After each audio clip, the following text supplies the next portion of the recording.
Hey everyone, Shawn Clement here, Richmond Hill Golf Learning Center, headquarters for wisdom in golf. And in today's chapter, we're moving ahead with Brandel Chamblee's wonderful book, The Anatomy of Greatness. And we're talking about setup, and in particular, in the width of stance, okay? So, beautiful illustrations from the greats in there, from the narrowest in Bobby Jones to the widest in Walter Hagen. And I'm going to put my anatomical background into this so you get both sides of the story, and then you'll be able to choose which one works best for you. But you know, he's coming to basically the same conclusions I am. So let's get to it. Now, we look at, you know, anatomically how your hips are plugged into your pelvis, and you'll notice the majority of the greats like Jack Nicklaus, Bobby Jones, all had their toes flared open. Now, we have one of our teachers here, Eric, when he lets his leg hang from the hip joint, his leg hangs straight on, which is very rare. The majority, the foot tends to hang open about 15 to 20 degrees. Mine hang open as well.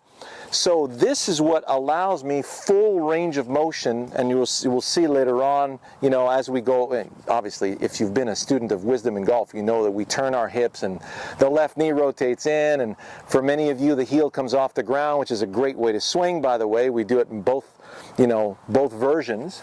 So the feet toed open is one thing, but then the width of stance is another, and we've discussed this. If you look at my video entitled "Width of Stance and Finish Position," they basically go hand in hand, because in a dynamic sense, let's say if we look at a baseball pitcher or a baseball hitter, there is a natural kinetic sequence that we have as human beings on this planet. So if I'm throwing a ball that way, the first thing that goes is the pressure goes to that front foot. If I'm snapping a punch in that direction, I'm going for the ground, using the ground to remove my body out of the way so I could release my punch, because my shoulders only have 20 degrees of range of motion.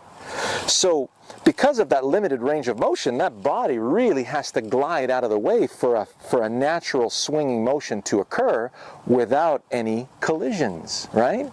So we want no crash with the arm swing versus the body. Okay, so I go get the ground, I remove my body out of the way, and then I get to release. So that's what we call a kinetic sequence.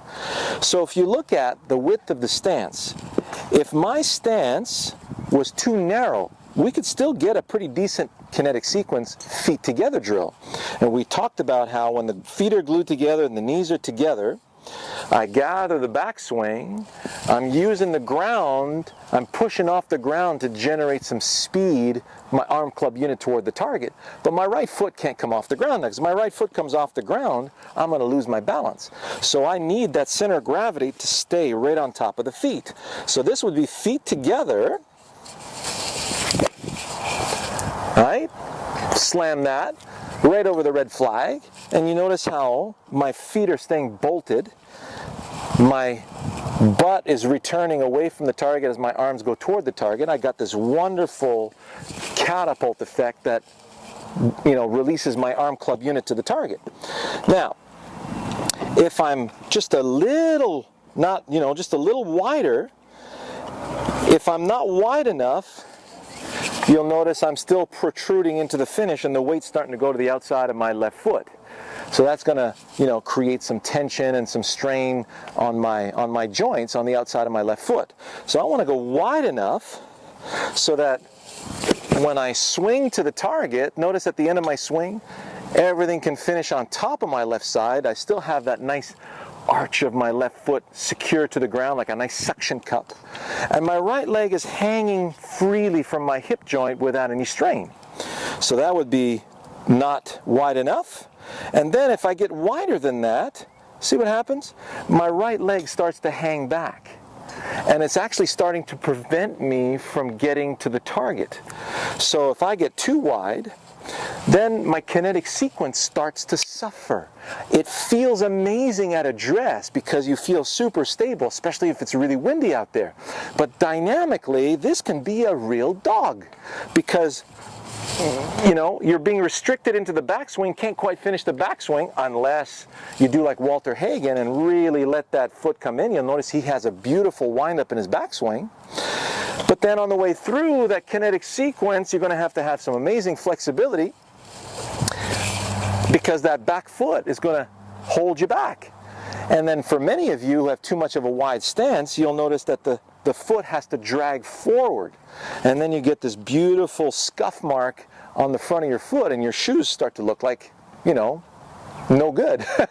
Your shoes are starting to suffer, and the golf image starts to take a beating. So just wide enough so that we can stay inside the left ankle and the right foot can stay secure, you know, nice and hanging from the hip joint. And a good test for that, I brought my little pickaxe here. Now, please be careful, okay? So pickaxe is a very dangerous tool if not used properly.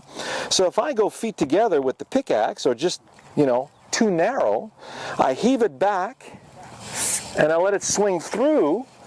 It feels like the weight of the pickaxe is pulling me out of my center, and it starts to move to the outside of my foot. The right width, heave, let it swing. See that? Now I can hold on to it and stay inside my left ankle. And if it gets too wide, I try to let it swing. Notice the width of this stance doesn't allow me to go to my finish. So I feel like everything's hanging back. And I'm going to have a hard time trying to let that drag. Right now, this thing is so heavy, I'm really feeling the need to stay grounded. Okay? So, and then you'll notice with the pickaxe, I just realized this morning while I was doing this exercise that your release is really uncanny. So if I let this, notice when I let this fall from here, it falls through. See my positioning of my hands? So that brings us back to that nice hammering position that we did in the first video.